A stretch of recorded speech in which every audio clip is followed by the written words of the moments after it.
आज अनेक विद्यार्थी उच्च पदावर कार्यरत आहेत.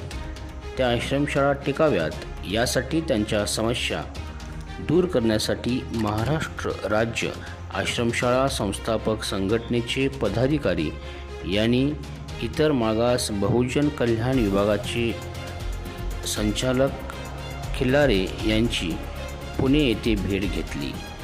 यावेळी आश्रमशाळेसंदर्भात येणाऱ्या अडचणींवर चर्चा केली.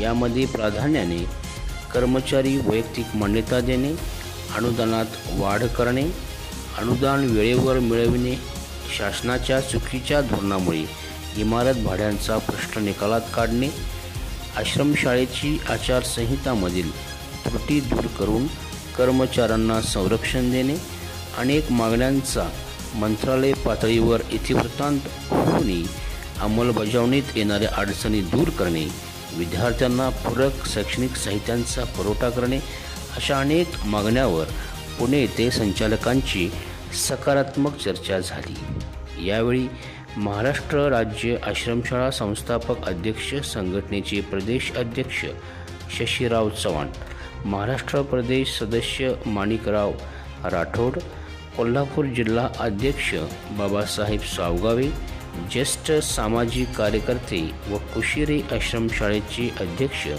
बाबासाहेब वडगावकर, वडगाव आश्रमशाळेचे अध्यक्ष अभिषेक माळी, दाणवाड आश्रमशाळेचे अध्यक्ष संजीव नाईक, अर्जुन चव्हाण व राज्यातील पदाधिकारी उपस्थित होते. BSI news Kolhapur.